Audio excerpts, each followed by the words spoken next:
Boa noite, então, a todos.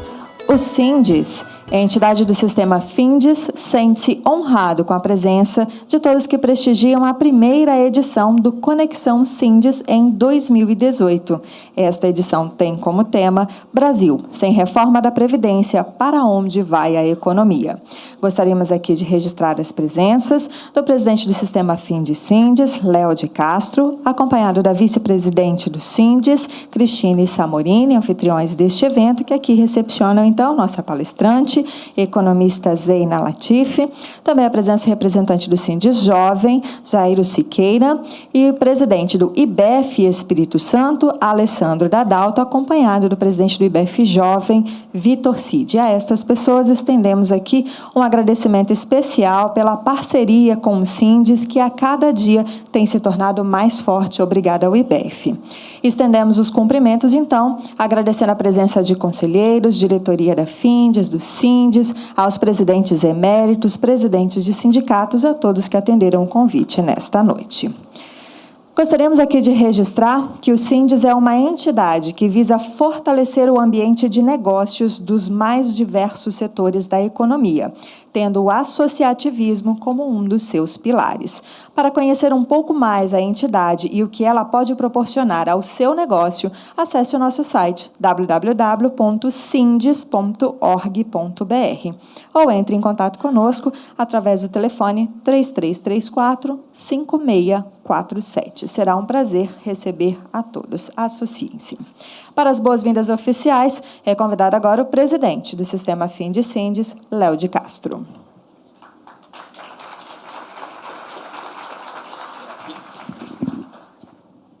Boa noite a todos. Quero agradecer a presença de todos vocês hoje, em especial agradecer ao Paulo Henrique, a Valor e a XP, por ter propiciado e vai propiciar hoje esse enriquecimento para o empresariado capixaba, que vai ser ouvir a Zeina, e a leitura que ela está fazendo, do momento econômico, político do nosso país.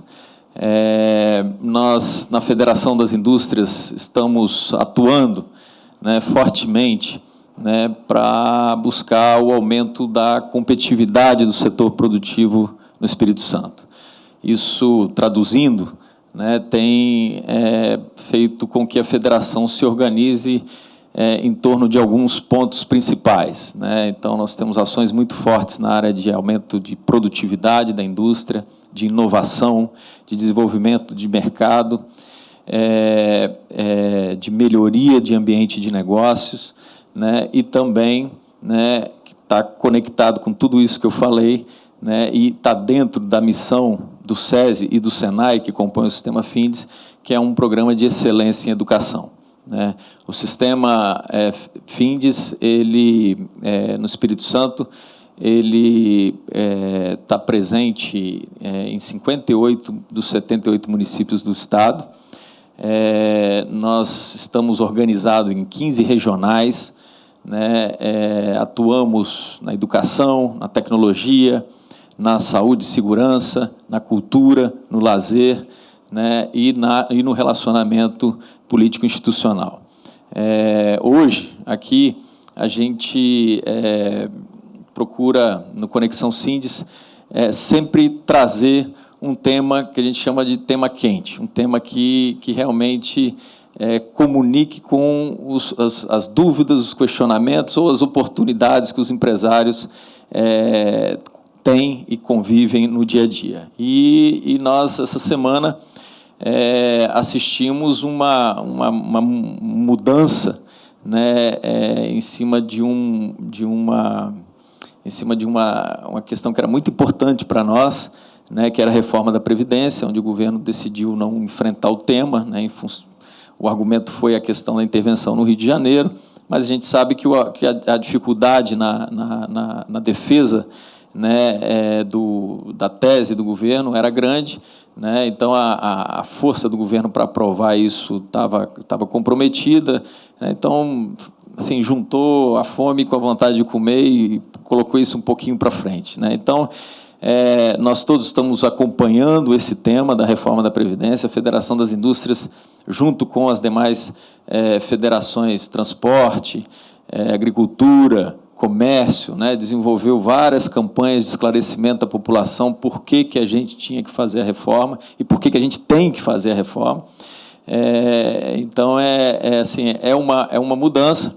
A gente tem a noção clara da consequência disso, né, e a importância da gente ter uma economista do tamanho e do gabarito da Zena para nos ajudar a fazer a leitura da consequência, não só disso, mas do ambiente político para 2018 e dali para frente. Então, a ideia hoje é a gente debater o tema com a Zena e criar conhecimento e ajudar a ter informações para que os senhores decidam os investimentos, né, decidam o ritmo das indústrias dos senhores, né, e decidam, né, a energia que vão ter que colocar e que vão querer colocar, o risco que vão querer colocar nesses próximos meses e anos.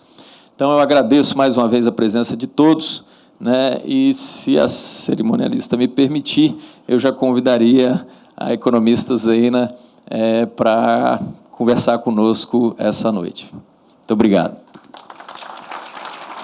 Mais uma vez, obrigado, Zena, por ter vindo. Obrigada. Tá bom, obrigada. Bom, boa noite. É um prazer estar aqui. Eu, particularmente, adoro essa cidade, então, pena que eu não vou poder ficar no final de semana. Não ficaria com muita alegria. Eu agradeço a confiança, agradeço o convite. Bom, nós estamos num momento particularmente importante do Brasil. Problemas que lá atrás os economistas apontavam como, olha, precisa cuidar disso, olha, tem desafios que lá no futuro vão dar dor de cabeça para a gente. Pois é, o futuro chegou. A gente está num momento particularmente importante porque tem desafios que precisam, sim, ser enfrentados, porque vão definir o nosso futuro. Acho que, talvez, em poucas vezes na nossa história, o curto prazo foi tão importante para definir o médio, o longo prazo. Se a gente errar na mão neste curto prazo, aí, nos próximos anos, a gente pode estar, de fato, comprometendo o crescimento do Brasil por um bocado de tempo, deixando uma herança muito mais pesada do que a gente já tem deixado para os nossos jovens. Então, essa eleição tem muita coisa em jogo. É importante a gente entender isso. O que cai no colo do próximo presidente, o tamanho do desafio, é muito grande.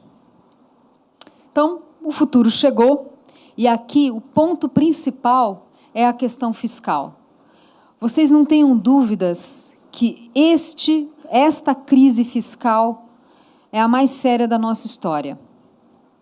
E ainda para piorar, diferente do passado, que a gente acabava solucionando as crises fiscais com o aumento da carga tributária, dessa vez não vai ser mais possível.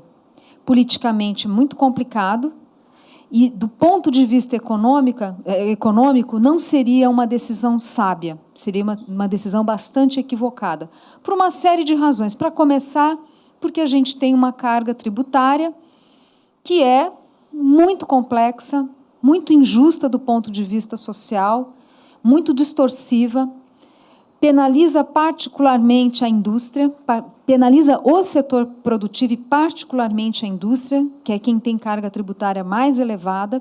Ainda por cima é uma carga cumulativa, ou seja, acaba desestimulando cadeias de produção mais longas.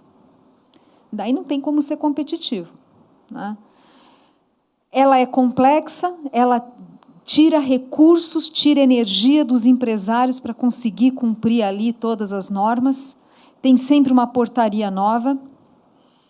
O empresário, quando resolve investir, nunca sabe daqui a um tempo qual vai ser a nova regra, qual vai ser a nova regulação, qual vai ser a carga tributária que ele vai enfrentar lá na frente, como é que você vai investir assim.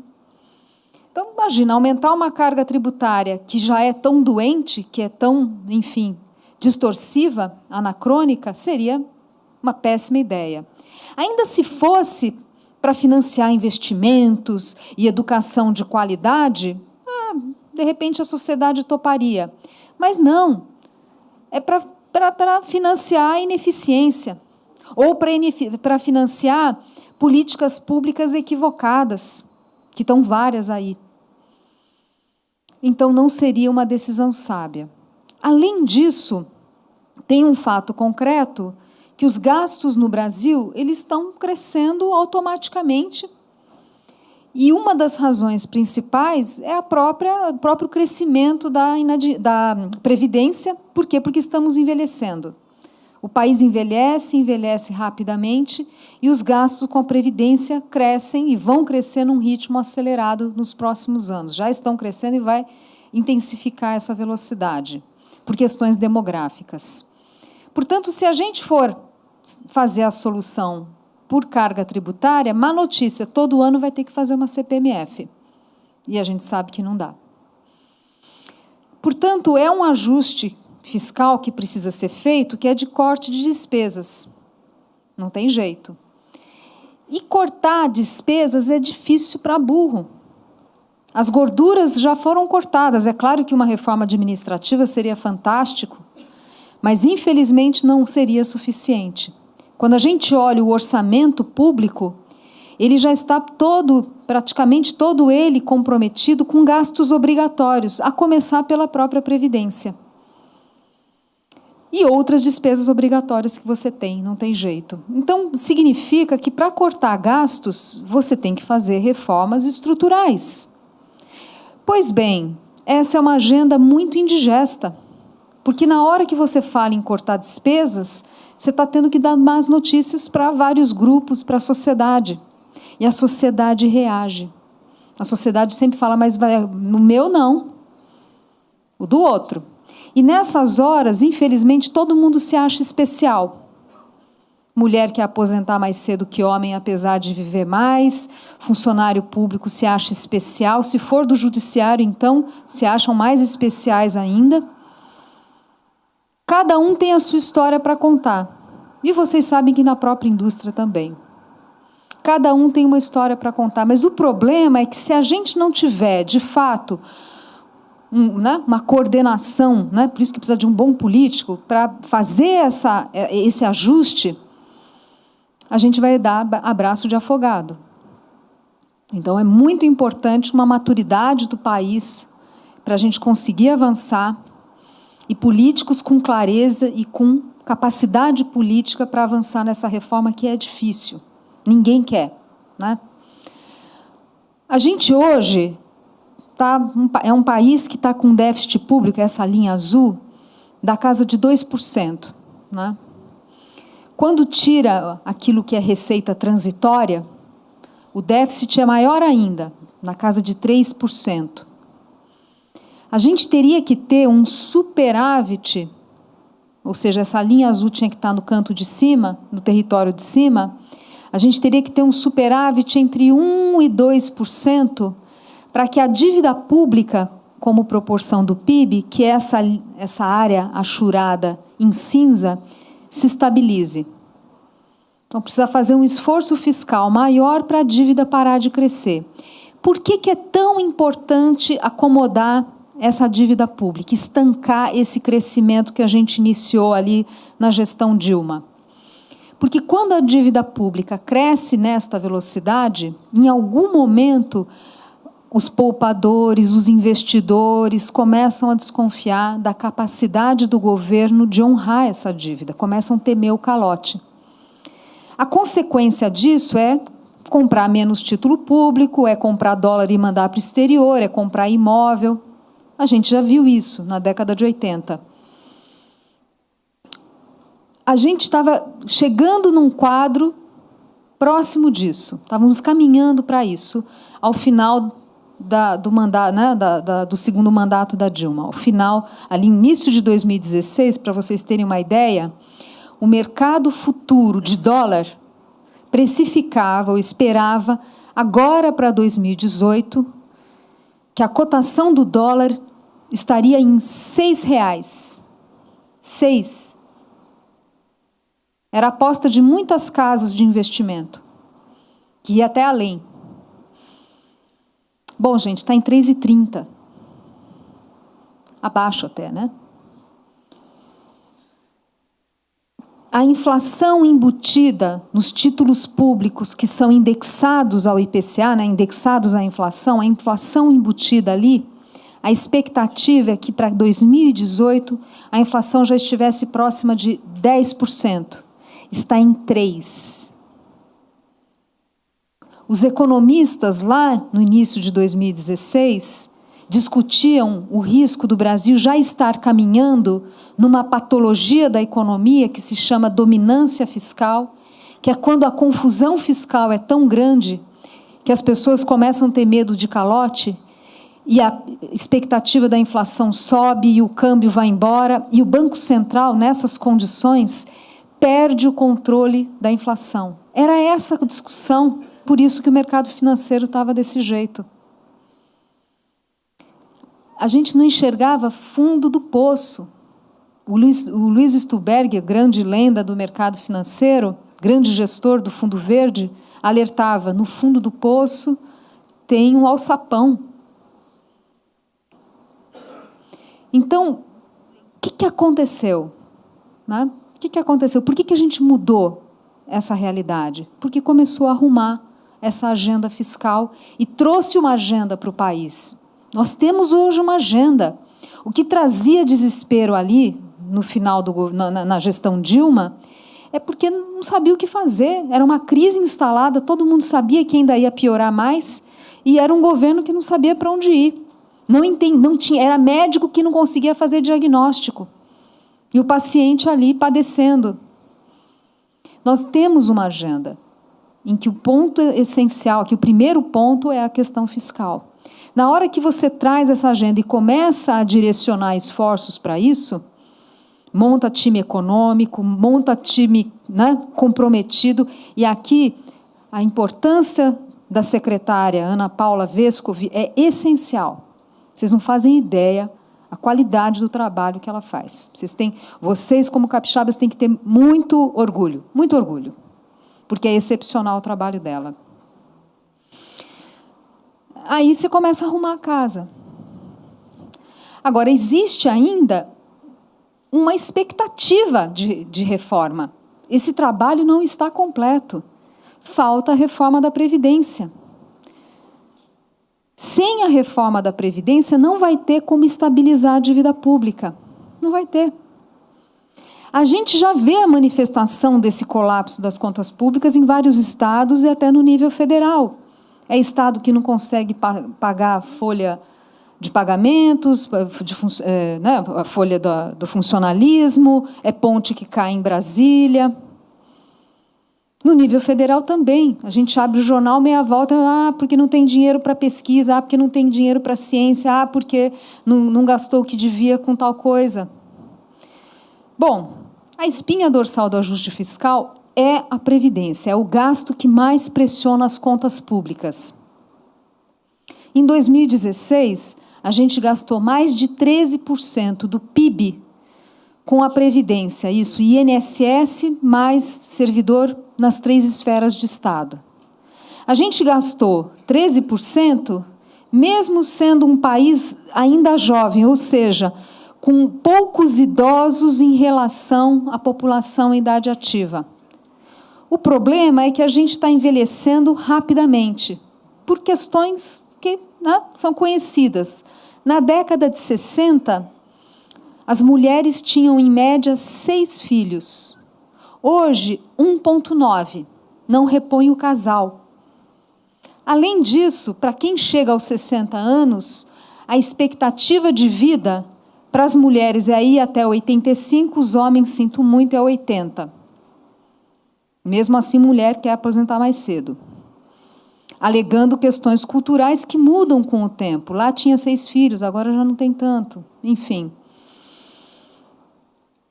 2030, a gente vai praticamente dobrar o número de idosos no Brasil. Praticamente dobrar. E 2030, esse 13 aqui pula para 17. 17, 18. A gente vai estar gastando muito mais do que países arrumados. Olha o Japão aqui, que é muito mais velho que a gente. O Japão é 3 vezes mais velho que a gente. Ou seja, sem reforma da Previdência, a gente fica pobre e velho. Vamos combinar que é uma combinaçãozinha desagradável. O Brasil tem muitos desafios. Tem um número que o professor Zé Márcio Camargo, que é um professor da PUC do Rio, soltou outro dia. Per capita, o que a gente gasta com os idosos no Brasil é 6 vezes o que a gente gasta per capita com as nossas crianças com educação e saúde. Gente, não pode. Não pode, isso é injusto. Outro número alarmante. A pobreza é muito maior com as crianças. 42% das nossas crianças está abaixo da linha de pobreza. É verdade que a linha de pobreza subiu, não é a mesma do ano passado. A ONU subiu aí o cálculo. Mas não importa, a gente está falando que tem um país aí de criança pobre. Enquanto, para quem se aposenta por tempo de contribuição, mulheres se aposentando com 52 anos, já entregando a minha idade para vocês, eu estou quase lá, e homens com 55. Vocês acham que faz sentido isso? E quem aposenta por tempo de contribuição não é pobre no Brasil, porque pobre aposenta por idade, ou 60 ou 65 anos, dependendo da categoria. Tem que fazer essa reforma. E vai ser feita. O que a gente não consegue dizer é o quanto o próximo presidente vai ter de capacidade política para apresentar algo realmente ambicioso. Por que eu estou falando isso? Eu vou explorar mais esse tema, mas por que eu estou falando isso? Hoje a gente tem os nossos políticos, aliás, todos os políticos, né, políticos experientes, todas as suas decisões são sempre ponderando o custo-benefício daquela decisão, daquela escolha. É assim que funciona.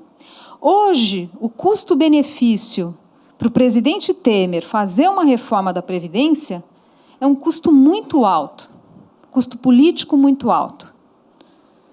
E o benefício fica para o próximo. O ganho que ele vai ter em termos de economia do orçamento seria muito pequeno. O número que a Fazenda soltou é que, se tivesse saído a reforma da Previdência, este ano a economia ia ser de 5 bilhões. Tudo bem que 5 bilhões, num país que está quebrado, tudo está valendo, mas são 5 bilhões para um rombo de 120. Então, se o mercado financeiro tivesse super nervoso, e vai ter calote e tal, claro que o benefício, né, ia aumentar. Teria que falar, não, eu vou fazer a reforma para acalmar o mercado financeiro, porque com o câmbio explodindo, com a bolsa despencando, o país, né, vai acabar elegendo populista, vai ser pior. Mas nesse quadro hoje, que o governo, o mercado financeiro está dando, sim, o benefício da dúvida, está tudo tranquilo, eles falam, para quê? Eu não vou mexer nesse negócio.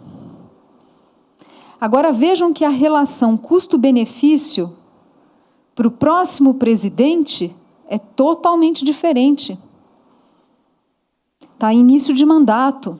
Não fazer reforma significa não conseguir gastar mais nada.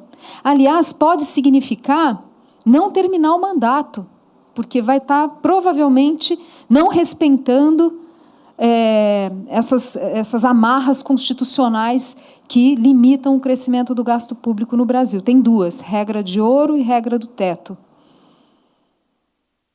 Fora o ambiente macroeconômico, que ficaria uma loucura, seria uma questão de tempo, e aí também, por isso, né, não aguenta.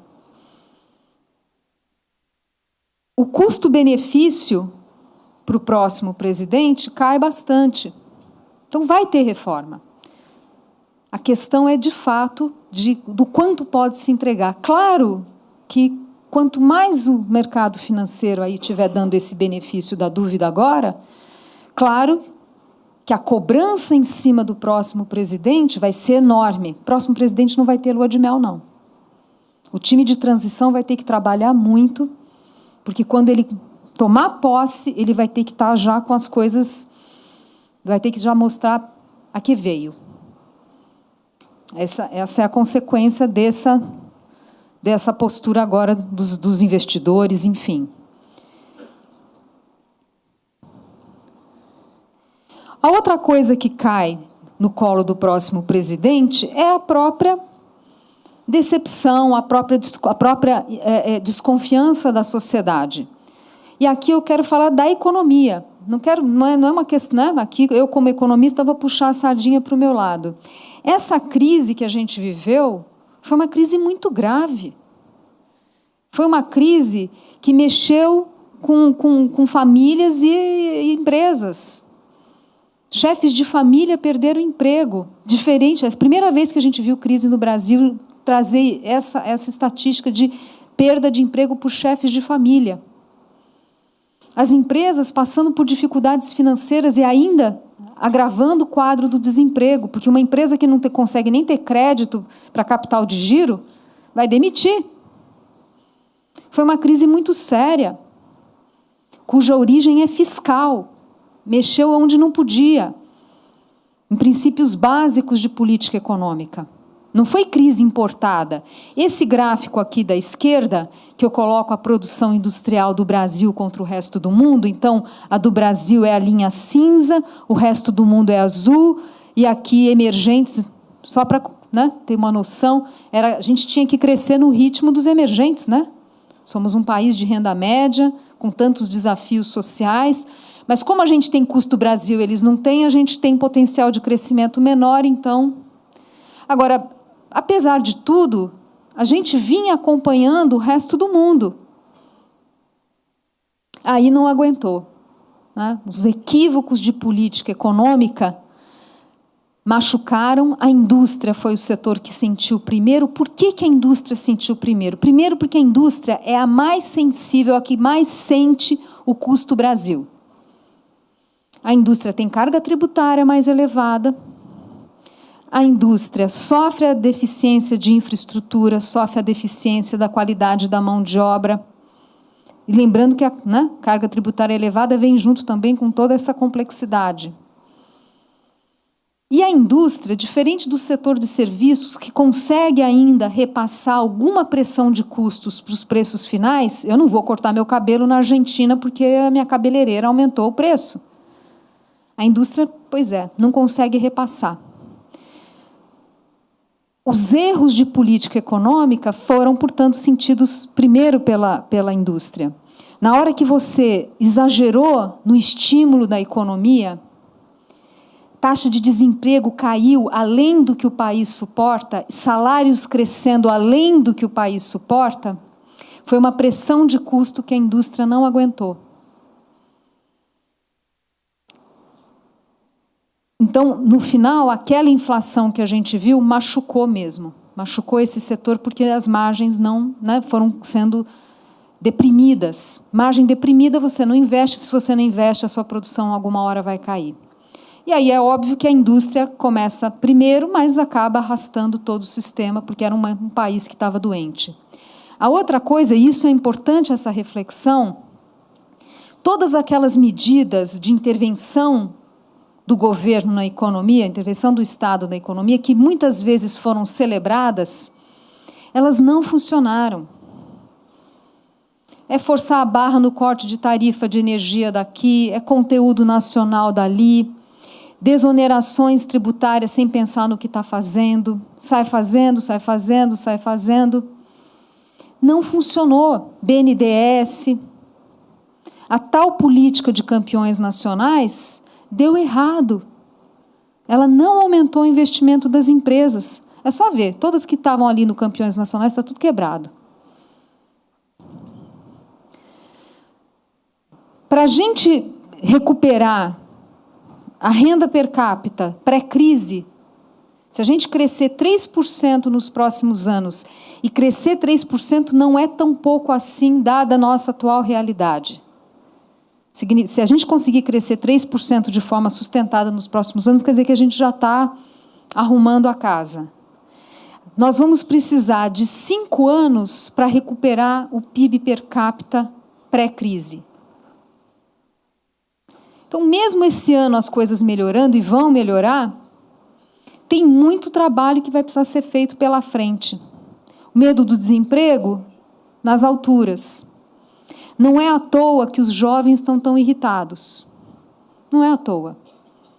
Porque na hora que o desemprego atinge os patamares que atingiu e os jovens particularmente sofrem mais, você está ceifando, né, oportunidades desse grupo.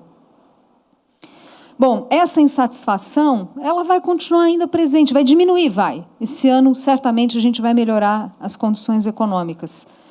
Mas é um país que quer, né, as pessoas querem voltar ali a sonhar, querem voltar para aquele patamar de consumo lá de trás. A outra coisa que cai no colo do próximo presidente é que ele vai ter que preparar o país para o fim do bônus demográfico. O que é o bônus demográfico e por que ele é tão importante? O bônus demográfico é esse descolamento que a gente tem entre a população em idade ativa, ou seja, mão de obra, que é a linha preta, e a população fora do mercado de trabalho, os jovens e as pessoas idosas. Esse bônus, quer dizer, esse descolamento, ele começou ali na década de 70, e isso foi um fator que ajudou a aumentar o potencial de crescimento do Brasil. Da mesma forma que urbanização ajuda também. Mais fluxo de pessoas nas cidades, mais pessoas para segurar o piano, em relação a quem não segura. Isso aqui ajuda crescimento. Bom, o bônus demográfico, a gente tem alguns anozinhos pela frente, uns 5 anos mais ou menos. 2022, mais ou menos, 2023, o bônus se fecha, que é essa flecha vermelha, ela vai começar a se encolher. Mais grave que isso, 2030, a gente começa a ter, de fato, encolhimento da população em idade ativa. Então, o que acontece? Vão ser menos pessoas para segurar o piano em relação, né, no relativo, em relação a quem não segura o piano, a quem precisa ser segurado. Mais grave ainda para 2030, que daí esse encolhimento do bônus é mais rápido ainda.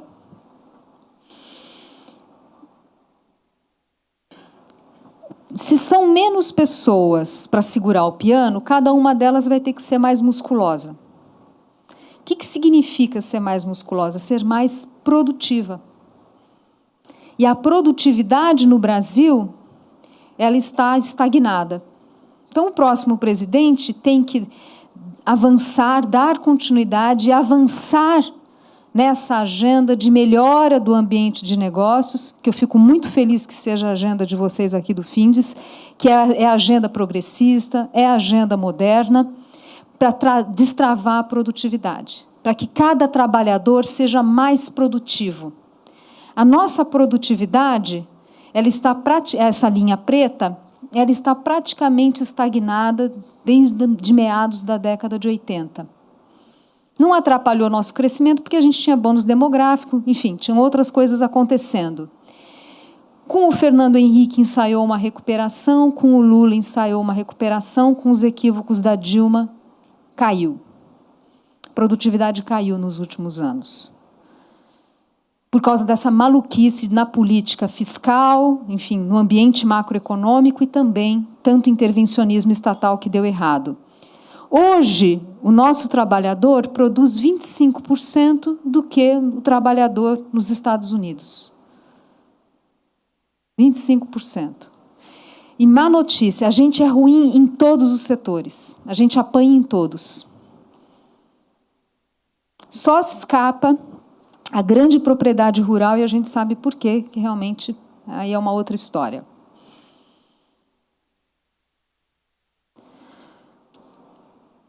Precisa destravar essa produtividade. Então, primeira coisa, para preparar o país para esse fim do bônus demográfico, que não é daqui 10 anos, é dobrando a esquina.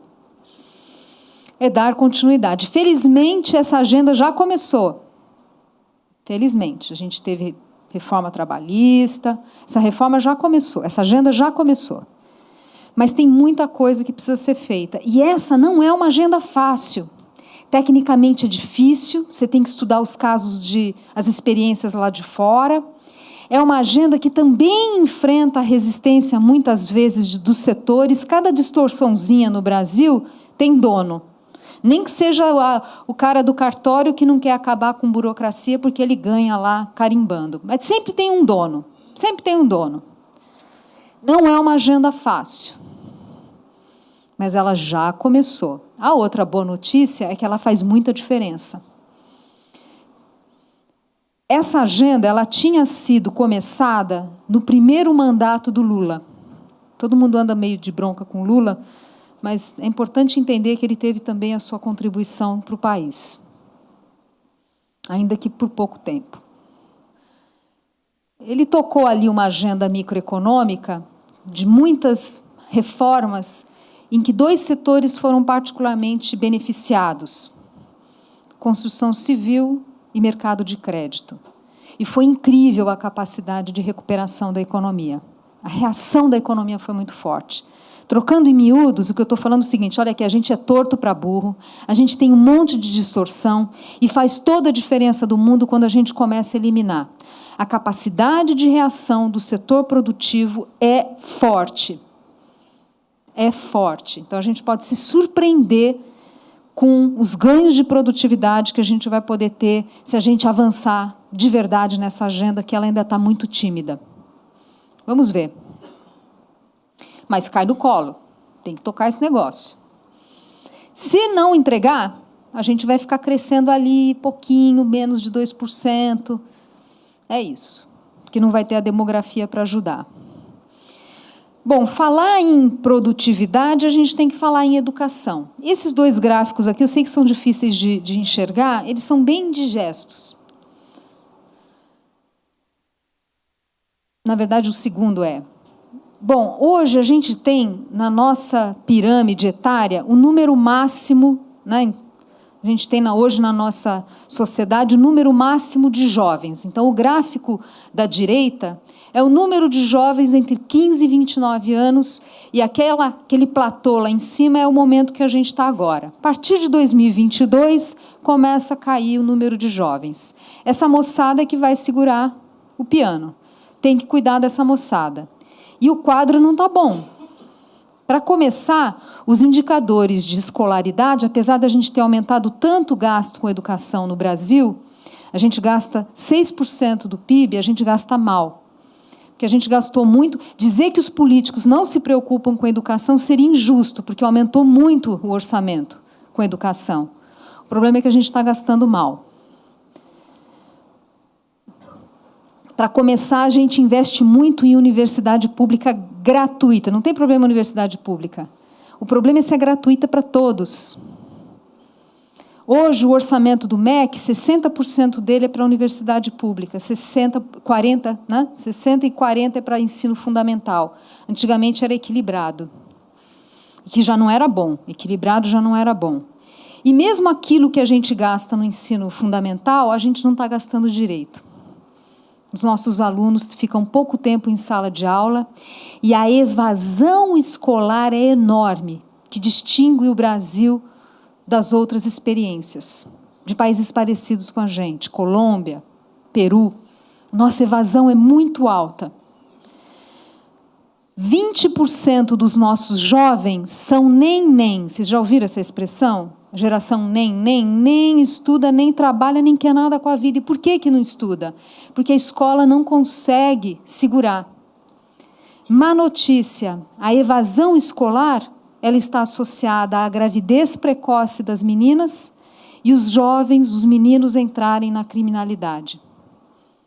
Gente, isso aqui é responsabilidade nossa. Não tem essa porque esse governo, ou a sociedade se importa com isso, ou então a gente vai ficar patinando. Não tem essa. Não dá para esperar mais do político do que ele pode entregar. Isso aqui é reflexo das nossas escolhas. Tem que fazer reforma da Previdência e tem que melhorar a qualidade do gasto público. Ponto final. A gente precisa reverter esse quadro. Tem uma janelinha.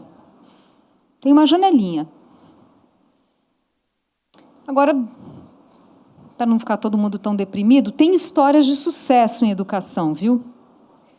Tem histórias de sucesso.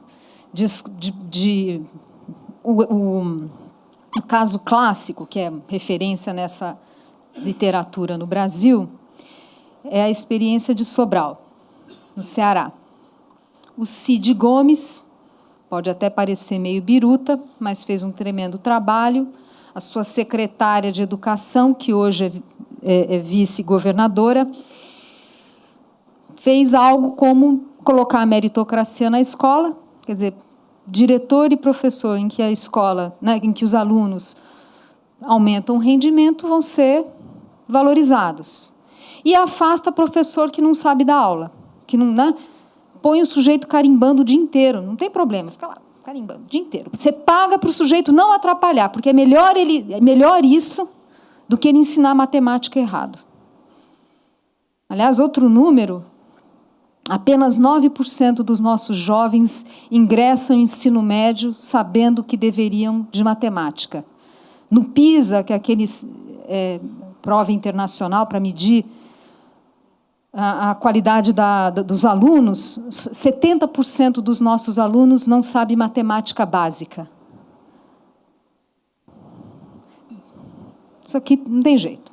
Discutir produtividade nesse estado de coisas fica complicado. Vamos entender essas histórias de sucesso e vamos tentar replicá-las. Bom, deixei todo mundo deprimido. Será que tem algum espaço para otimismo? Será que tem algum espaço para um cenário construtivo? É o que eu acredito, apesar do tamanho do desafio. Para começar, um pouco de sorte na vida ajuda. Vamos combinar que o Lula era bem sortudo, a Dilma era uma azarona e o Temer tem sido sortudo. O quadro internacional é hoje bastante benigno e acho que tem uma janela de oportunidade, né? Porque esse quadro internacional ele ajuda a manter a inflação baixa no Brasil, ajuda a manter juros baixos. Por quê? Nós estamos falando provavelmente de um início de um novo ciclo econômico mundial, que é essa melhora que a gente vê, né, nos indicadores econômicos. Claro que Estados Unidos está numa fase mais avançada, mas, grosso modo, vamos pensar se é um ciclo para a economia global como um todo. O crescimento, dessa vez, mais sincronizado em relação ao ciclo passado, que é esse ciclo que se encerrou. Ser sincronizado é muito bom porque ajuda a conter a volatilidade das moedas no mundo, quer dizer, o mercado cambial no mundo fica mais tranquilo. Então, por exemplo, 2014 e 2015 foram anos em que o dólar se valorizou muito no mundo. Claro que aqui no Brasil foi muito mais, porque aqui a gente estava perdendo o grau de investimento, estava perdendo o ministro da Fazenda. Mas tinha, de fato, essa componente internacional, que era Estados Unidos indo muito bem e o resto do mundo nem tanto. Muitos analistas temiam uma desaceleração muito forte na China, que o pessoal chama de hard landing, pouso forçado, que a China ia crescer só 3%, ia né, desacelerar tão rapidamente que em poucos anos ia crescer só 3%. Hoje todo mundo vai bem, então não tem razão para a moeda americana ter tremenda valorização. Isso ajuda muito o Banco Central aqui, porque a taxa de câmbio bem comportada ajuda a manter a inflação baixa. Outra coisa, a gente está falando do comércio mundial que volta, mas ainda, né, num ritmo favorável. Difícil a gente repetir esse ritmo lá de trás, por isso que eu falei que o Lula era sortudo. Aqui crescia bastante, mas tem um lado bom do comércio voltar de forma mais lenta. Aqui cresceu bastante na década passada, principalmente por causa da China, era a China entrando na OMC, a China abrindo as suas fronteiras. Difícil repetir essa performance, mas tem um lado bom disso, que é manter a inflação baixa. Se a inflação no mundo fica baixa, não tem por que os banqueiros centrais dos países desenvolvidos fazerem aperto monetário. O Fed está subindo juros, o Banco Central americano está subindo juros? Está. Mas não tem razão para fazer aperto de verdade, porque a inflação está indo bem. Então, a gente está falando de um mundo que ganha atração, com o comércio mundial voltando, é um crescimento sincronizado que ajuda a taxa de câmbio a ficar estável e a inflação baixa ajuda a manter taxa de juros baixa no mundo e muita liquidez. Minha avaliação é que a gente tem anos ainda pela frente com um quadro parecido com esse. Então, temos aqui uma janela. Porque esse ambiente ajuda, de fato, a garantir fluxos para o Brasil, ajuda a manter a inflação baixa aqui. Não resolve o problema, mas é uma janela de oportunidade. Claro que a pergunta natural que vem com isso é: mas toda vez que o ambiente internacional é benigno, o Brasil não faz reforma. Então, não sei se isso aqui é boa notícia. Pois é, dessa vez vai ter que fazer porque o dinheiro acabou. Tem um lado bom do dinheiro ter acabado. A gente usou muito mal o dinheiro. O Brasil não soube administrar o período de bonança. Administrar o sucesso não é fácil. Vocês que são empresários sabem disso. Administrar o sucesso não é fácil. A gente não soube.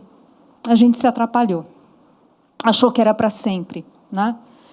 Então, acho que, mesmo com um cenário benigno, como o dinheiro acabou, vai ter que fazer reforma.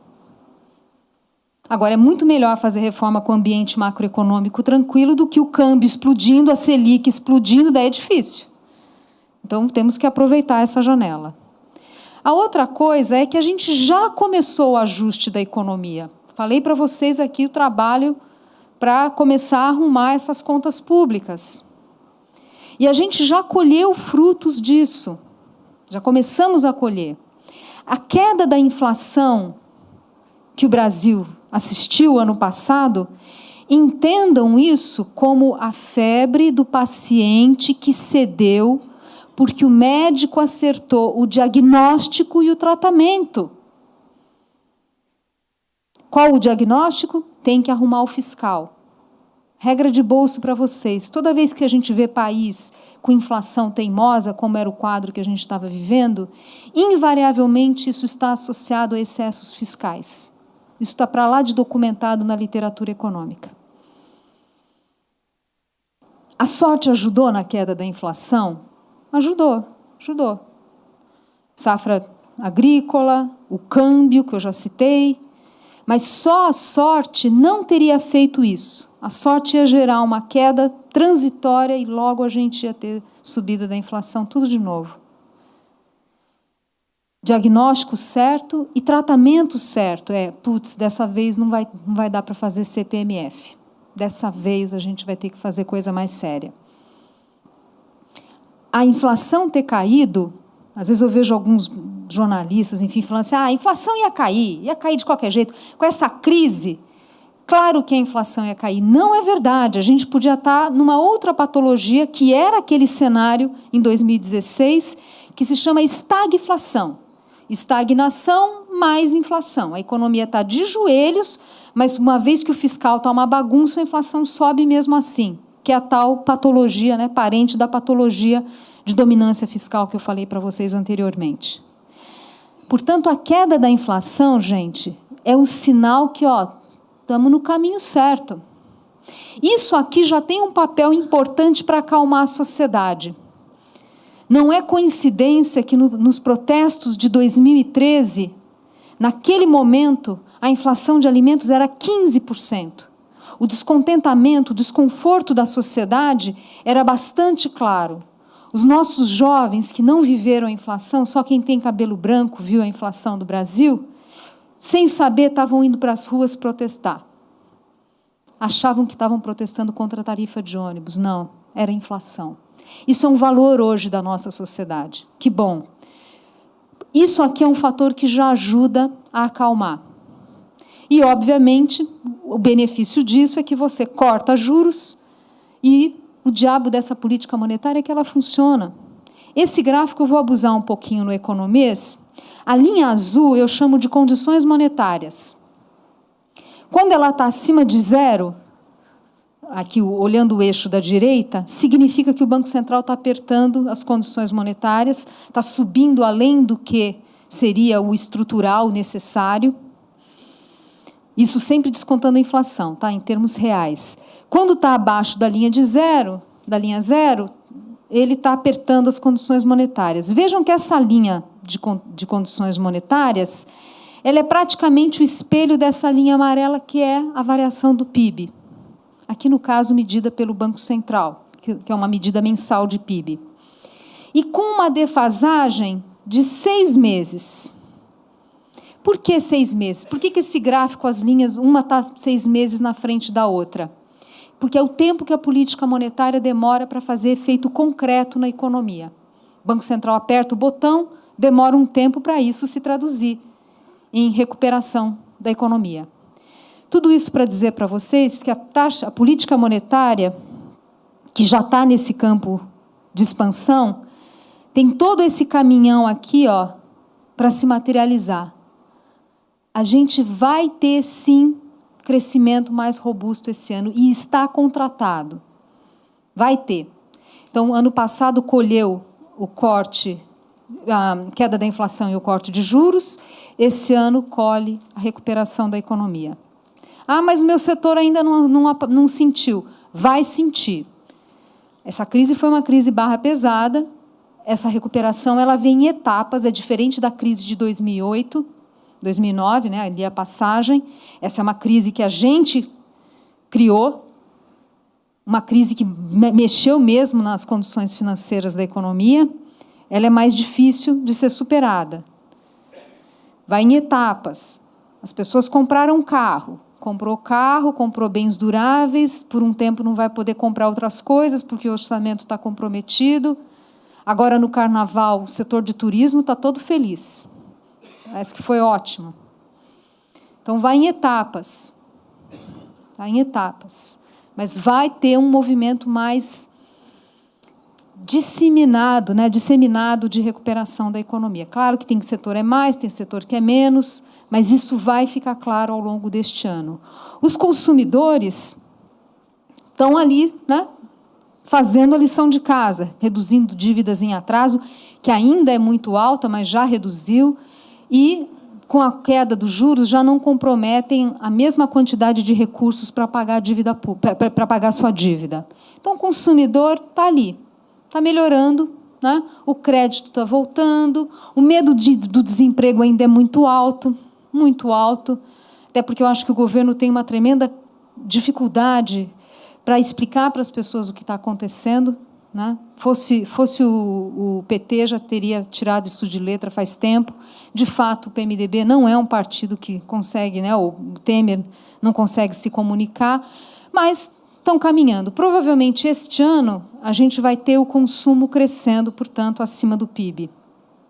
Confiança do empresário voltando, ainda está no campo pessimista, mas está caminhando rapidamente aí para o otimismo.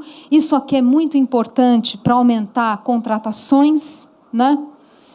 A gente teve já uma interrupção de demissões na economia até antes do esperado, e agora a gente já começa a ver alguma geração de vagas. Esse gráfico em azul é emprego formal, emprego com carteira. E aqui, no caso, obviamente, passando um filtro para tirar o padrão sazonal de cada mês, para a gente conseguir enxergar, de fato, a tendência dessa série. O desemprego começou a cair, vai ficar alto, tá? A taxa de desemprego ainda vai ficar alta. Por quê? Por uma questão cíclica. Quando começa a gerar vagas na economia, aquele sujeito que estava, que a gente chama no desalento, não ia procurar porque falava, para quê? Vou gastar sola de sapato à toa, não vou conseguir nada, ele deixa de procurar trabalho. Quando as vagas reaparecem, ele fala, epa, agora está valendo a pena. E na hora que ele sai para procurar trabalho, ele entra na estatística. Taxa de desemprego não é quem está sem trabalhar, taxa de desemprego é quem está sem trabalhar e está procurando. Aquela moçada neném que eu falei, por exemplo, não entra na estatística, não está procurando. Então, o desemprego vai continuar alto. Agora, do ponto de vista da confiança do consumidor, do ponto de vista das intenções de consumo, o que importa de verdade é essa variável aqui. É essa daqui subir. E essa a gente acha que vai ganhar atração. Já começou, na verdade, a gente acha que deve ganhar atração. Essa melhora do ambiente econômico é muito importante, porque isso acalma a sociedade e a gente reduz o risco de apelos populistas na eleição. Economia é muito importante para a gente aqui no Brasil. Nós tivemos 2 processos de impeachment do país. Nos 2 casos, foram presidentes que colapsaram a economia e não conseguiam, não tinham nem condições políticas e nem sabiam bem como corrigir. Né? Tinha lá o ministro da Fazenda sozinho, falando que tinha que fazer reforma, mas o governo não conseguia. O Fiat Elba e as pedaladas foram fatores secundários. O que expulsou os dois presidentes foi o colapso econômico. Agora a gente tem um presidente lá que ninguém gosta dele. Hoje eu estava lendo no jornal que políticos que têm foto e tem foto com ele nas redes sociais mandaram tirar tudo, tira tudo, ninguém quer aparecer com o Temer. Se bem que agora com a intervenção no Rio, capaz dele melhorar um pouco a situação. Mas ninguém foi na rua espontaneamente para pedir fora Temer. Espontaneamente não foi. Por quê, hein? Ninguém gosta dele. Porque a economia está sendo arrumada. Nós somos um país com desafios sociais. As pessoas querem cuidar da vida. Não é hora de protestar. Né? Estou falando, não estou fazendo essa recomendação. Tô falando, é o cálculo que as pessoas fazem. Eu vou cuidar da vida. Eu só vou protestar, só iria protestar se tivesse aquele colapso maluco. Portanto, quando vocês veem agora os candidatos possíveis procurando ministro da Fazenda de grife, todo mundo agora está procurando ministro bacana e tomando cuidado com o que fala, eu estou achando isso ótimo, porque mostra que a nossa classe política entendeu que não dá mais para fazer gracinha com a economia, que a sociedade não aceita. O sujeito não termina o mandato. Eu estou achando ótimo. Bom, tem que olhar o mercado de crédito, está começando a melhorar, mas as empresas ainda estão muito machucadas. Essa é uma variável que eu olho bastante. Muita dívida ainda em atraso, muitos pedidos de recuperação judicial. A boa notícia é que certamente o pior já passou e a gente começa a ver uma melhora no mercado de crédito. Isso aqui é essencial. Das variáveis econômicas, a que eu mais olho são essas ligadas ao crédito, até porque elas têm implicação no mercado de trabalho. Por hora, está melhorando, devagar, mas está melhorando. Óbvio que a queda de juros ajuda a acelerar essa melhora. Bom, então, juntando tudo isso, eu passo para esse ponto que é o seguinte. Então, como é que vai ser esse ano? Como é que vai ser a campanha? Como é que está esse ambiente político? Eu acho que ele é menos tumultuado do que as pessoas imaginam, acho que vai dar menos volatilidade do que se imagina. Para começar, por todas essas questões que eu comecei já falando para vocês. O ambiente econômico mais favorável reduz o apelo para o populismo. Segundo item, o dinheiro acabou. Para ser populista, você tem que ter dinheiro. Acabou o dinheiro. Hoje, se você não fizer ajuste fiscal, você corre o risco de não terminar mandato porque você vai estar violando alguma regra constitucional, fora o ambiente macroeconômico. Outra coisa, hoje tem TCU funcionando, as instituições de controle estão em cima. Hoje a Dilma não ia conseguir fazer o que ela fez. Não ia. Hoje o TCU está de olho. Outra coisa, tiveram lições aqui de 2014. 2014, a campanha foi vergonhosa, os problemas foram negados. A Dilma passou um mundo ali, um Brasil que não existia. Pois é, na hora que ela ganhou a eleição e teve que fazer o ajuste, nem o partido dela aceitou. Isso é uma lição para a classe política. Tem limite para se meter em campanha, porque você corre o risco de ganhar a eleição. E aí, candidato que quer ser competitivo, porque se o sujeito não é competitivo, ele fala qualquer coisa. Fala qualquer coisa. Não é competitivo mesmo, vai lá, faz um barulho, a moçada adora, pronto. Se o sujeito quer ser competitivo, vai ter que medir as palavras, porque ele corre o risco de ganhar. Daí vai ficar que nem a Dilma. Ai, e agora? O amadurecimento do debate econômico no Brasil é muito grande. Aliás, esse foi um legado da Dilma, que ela fez tanta bobagem, que pelo menos ela mostrou coisas que a gente não pode repetir. Quando o Fernando Henrique tentou fazer a reforma da Previdência 20 anos atrás, ninguém entendia o que era aquilo. Há 2 anos atrás, ninguém queria escutar ainda. Hoje, todo mundo sabe que tem uma tal de uma reforma da Previdência. A mudança do debate é impressionante. Isso aqui é importante para os políticos, porque reduz o custo das medidas. Se a sociedade está muito contra, a classe política não abraça. Não tem salvador da pátria. A sociedade hoje é muito complexa. Acabou PT, PSDB, a polarização. Hoje os interesses são os mais diversos possíveis. O próximo presidente não vai ganhar com uma margem ampla. Provavelmente vai ganhar apertado, com muita abstenção, porque a sociedade está muito desconfiada. O dia seguinte vai ter que ser de negociação, negociação, negociação. Não vai dar para fazer do jeito que ele quer. Ele vai ter que negociar e negociar e negociar. Isso é bom. Não tem salvador da pátria. Aliás, um ponto que é importante colocar para vocês, a gente tem um certo fetiche de olhar a figura do presidente, não sem razão, os presidentes que a gente teve no período democrático foram figuras marcantes, né? Para o bem e para o mal. Não tem mais isso, gente.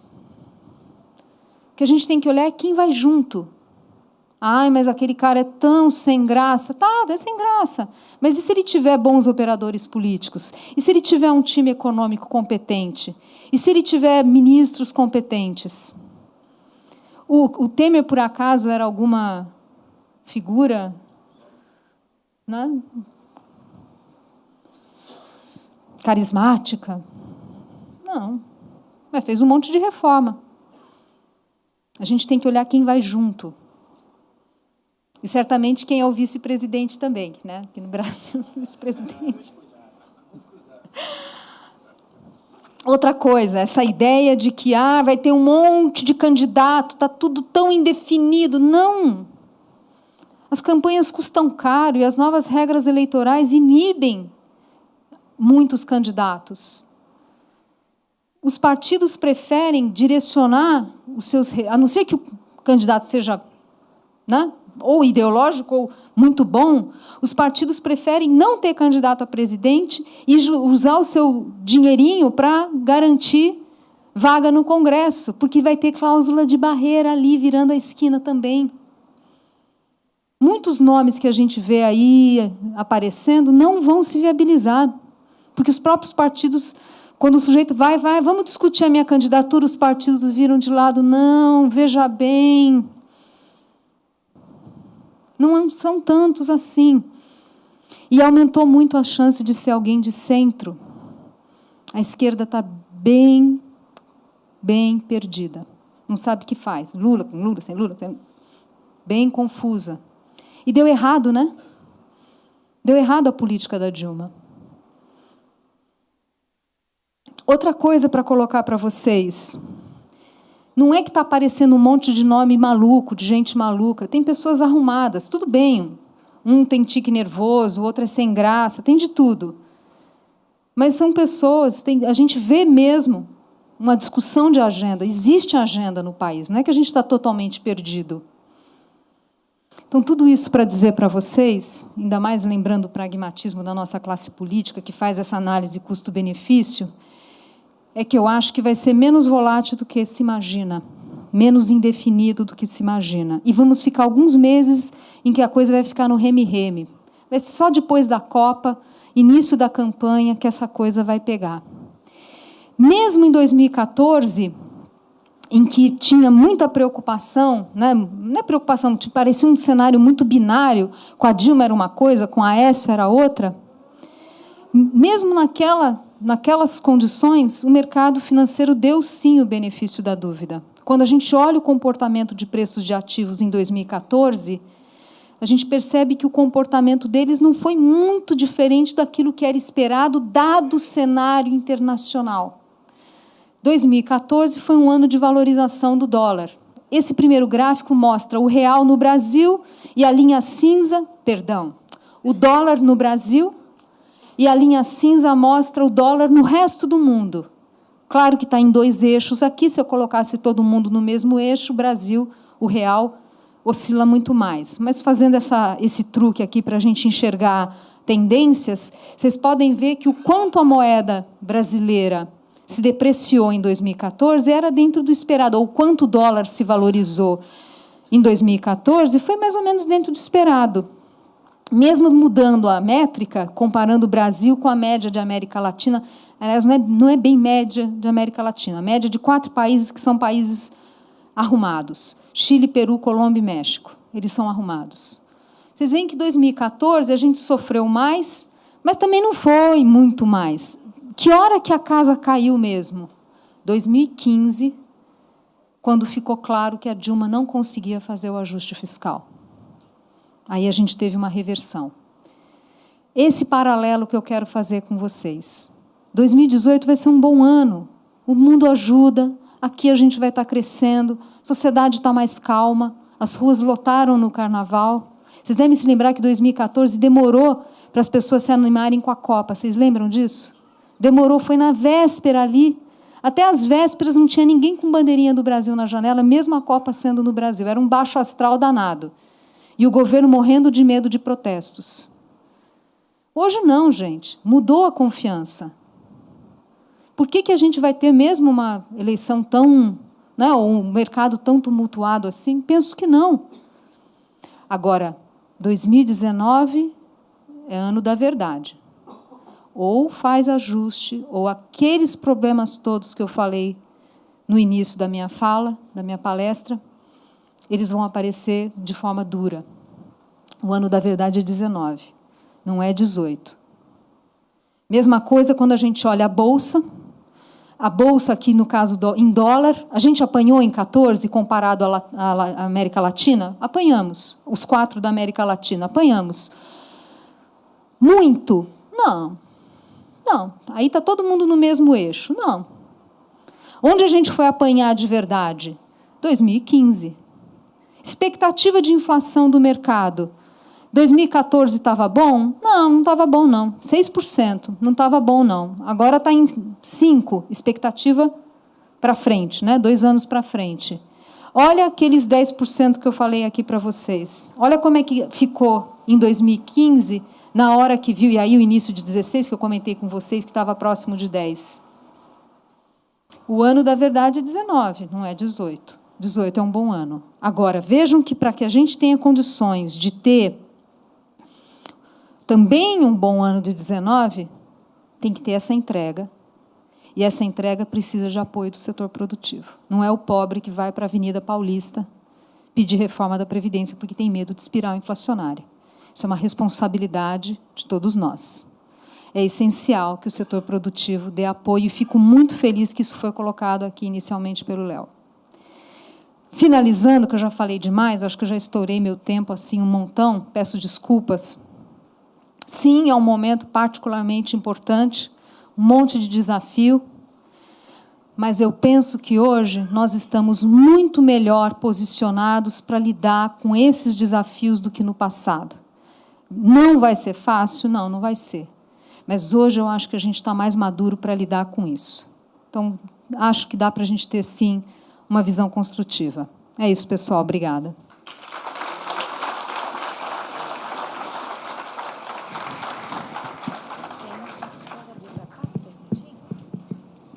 Nós vamos abrir espaço agora para 4 perguntas. Então, nós estamos com os microfones aqui nas laterais. Quem desejar, já levante a mão. Já temos um inscrito, 2. Temos ainda 2 vagas. E nós vamos aproveitar essa oportunidade para já agradecer a Valor Investimentos e a XP Investimentos que proporcionaram a vinda da nossa palestrante aqui hoje. Então, muito obrigada, Valor e XP. Vamos à primeira pergunta, por favor. Parabéns, Eina. Sabia, por isso que eu vim correndo assistir sua palestra. E trouxe também minha esposa, que já era sua fã e que aprecia bastante. A minha pergunta é única e muito rápida. No meu prognóstico, a Previdência, necessário mais que tudo, todos sabemos disso, que depois de passado o primeiro turno das eleições, eu acredito que de cada 6 deputados e senadores, de cada 10 deputados e senadores, somente 4 irão voltar para a Câmara ou o Senado. Os outros vão ficar ali, a Deus dará, perdidos, já perdidos na eleição, e por qualquer migalha, eles vão dizer, agora eu voto a Previdência que você quiser por um empreguinho, para mim, para o meu filho, sei lá para quem, Eu acho que isso nós vamos ver. E nessa hora que Temer vai pegar essa turma, vai dizer, vota lá, não é essa Previdência que está colocada aqui, é aquela antiga que começou. Até isso pode acontecer. O meu prognóstico é esse. Olha, eu vou torcer para você estar certo. Ok. Boa noite. Zena, eu entendi, né, que você falou que o Lula foi um cara de sorte, né?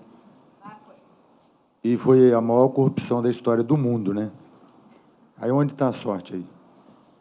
A sorte que eu estava falando era em relação ao cenário internacional. Ele pegou um momento do cenário internacional que foi espetacular. O comércio mundial crescia 7%, 8%, o preço de commodity explodia. O Brasil, por causa disso, né, balança comercial lá em cima, a gente acumulando reservas, ganhando grau de investimento. É nesse aspecto. Mas... Agora, a gente se lambuzou, né? A gente se lambuzou. Tudo estava dando tão certo e deu bobagem. Mas aí ele pegou a casa toda ajeitadinha. Ele só foi um cara que... Olha, ele pegou... O Fernando Henrique deixou uma tremenda de uma herança, mas eu vejo assim, o segundo mandato do Lula foi bem ruim, mas o primeiro mandato foi muito bom. O Lula, no primeiro mandato, peço desculpa se tiver alguém de esquerda aqui, mas ele rasgou o manual da esquerda. Eu já fui, de carteirinha. Você já foi? De carteirinha. Ele rasgou o manual da esquerda e seguiu uma agenda social-democrata liberal. Ele fez isso. Hoje, todo mundo fala que é pai do Bolsa Família. Na época, pega o noticiário da época. A esquerda estava enfurecida. Não queria, falava que aquilo era programa de liberal, do Banco Mundial. Populismo. É. Populismo. Agora, depois que deu certo, todo mundo quer ser pai da criança, né? Mas ele enfrentou muitas dificuldades. Pena que no segundo mandato a coisa se perdeu. A corrupção, nem vou entrar nesse assunto, porque... Né? Outra coisa que eu sou totalmente favorável à reforma da Previdência.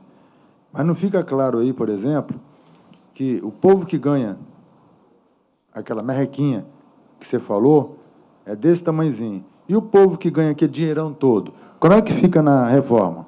Teria que mexer com todo mundo. Sim, mas... Teria que mexer. Mas aí a regra tem que começar logo, né? É. Que depois não muda. A proposta que tinha do governo já resolvia muitas distorções. Ao contrário do que as pessoas pensam, mexia sim com o setor público, mexia sim com os políticos, né? com o legislativo. Era uma boa proposta. Mas aí que enroscou, porque você começou a enfrentar a pressão da própria elite do funcionalismo que começou a pressionar.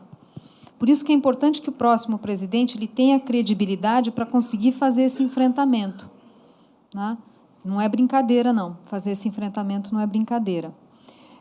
Mas era uma boa proposta, nesse sentido de não só boa no sentido de gerar economia de recursos, mas de eliminar aí determinadas, né, privilégios, sabe? Dar uma equalizada aí. Tinha méritos. Agora, você tem razão. Para que se tenha legitimidade nessa reforma, ela tem que ser uma reforma que elimine, pelo menos, né, o grosso dos privilégios. Eu concordo. Parabéns, obrigado. Obrigada. Muito bem. Queria parabenizar pela exposição. Acho que foi muito profunda, muito bem colocado. Eu concordo que o ano da verdade é 2019, mas o ano da escolha é 2018. E aí a pergunta vem com esse objetivo. É isso aí. Todo mundo também quer, e todo mundo pensa, né, almeja que o candidato é um candidato de centro. Todo mundo quer isso, porque vai ter um equilíbrio. Mas os nomes que estão colocados são nomes muito fracos ainda, né? São muito fracos, até mesmo pelo partido. Os partidos não estão apoiando, estão esperando ver quem deslancha primeiro. E a pergunta vem com esse objetivo aí. Você vê nomes possíveis de tocar esse projeto? Olha, eu concordo com você, por isso que eu falei que não tem salvador da pátria. Todo mundo que tem aí, de alguma forma, tem teto baixo, ninguém parece empolgar muito. Mas se a pessoa vai com um bom projeto e com time, eu acho que a gente vai ter um bom caminho aí. Mesmo que seja um sujeito sem graça. Agora, eu acho assim, que está tendo muita conversa na política. Eu acho que pode aparecer mais algum nome. Essa é a minha sensação, porque está tendo muita conversa. Você vê que o PMDB olha o Alckmin e fala, não se anima. Então, acho que deve aparecer alguma coisa, eu acho, viu? Nomes alternativos ainda, que não estão colocados. Eu acho que sim. Eu acho que sim.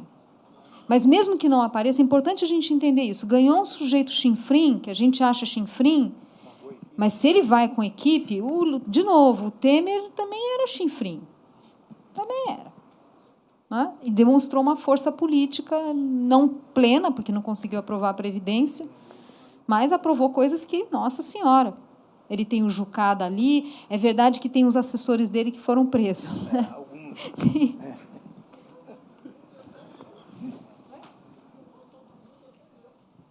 Zeina, aqui, Léo.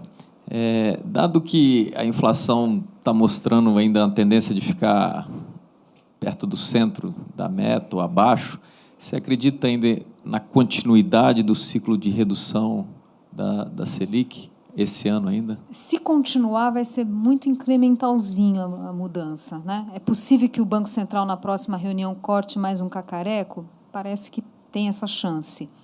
Mas vejo que, como o Banco Central, depois daquela correção dos mercados muito forte e tal, eles estão já um pouco desassossegados ali.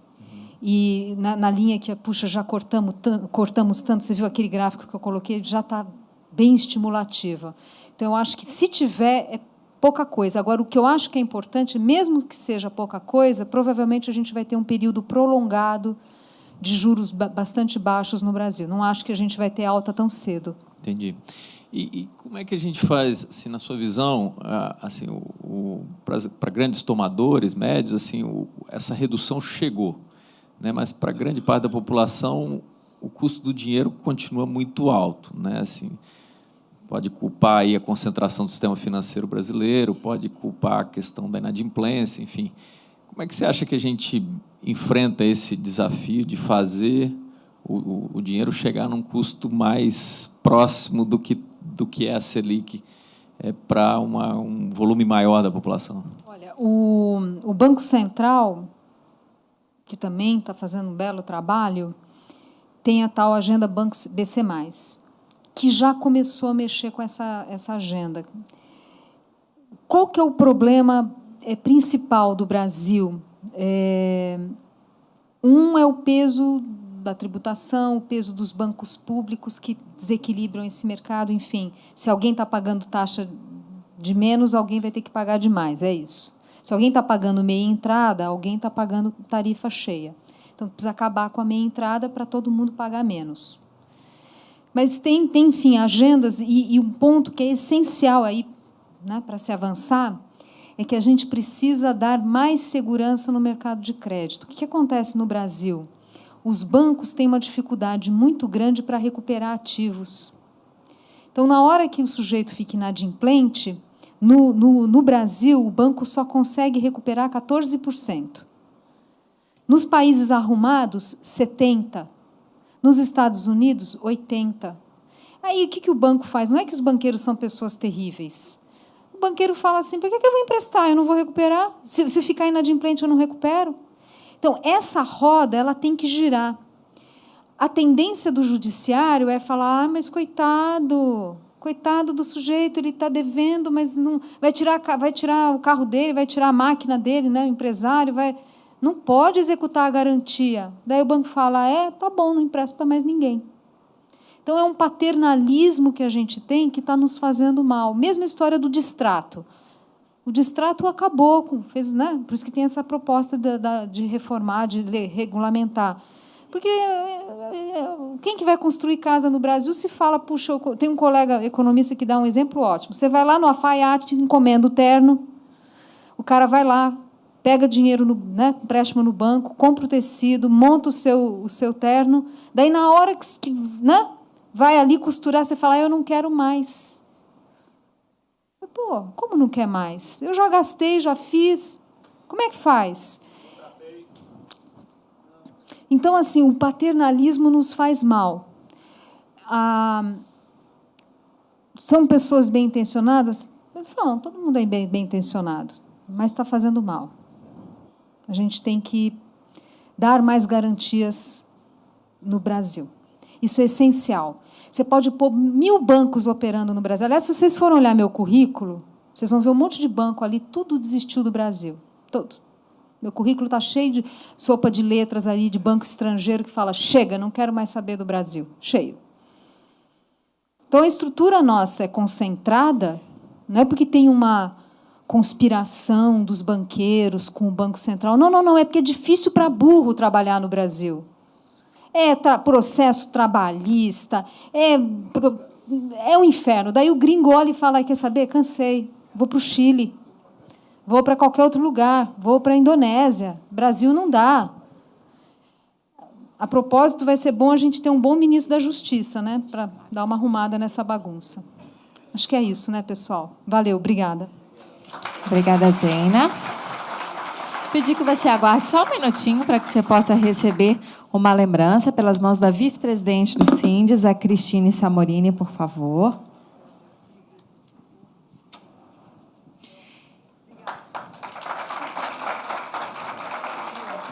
Se aproveitar a oportunidade, já que ela falou um pouco do currículo, lembrar que a Zeina Latifi é a economista-chefe da XP Investimentos, ela é doutora na área de economia pela USP, teve passagem por várias instituições financeiras, é colunista do Estadão e também é membro do Conselho de Desenvolvimento da Presidência da República.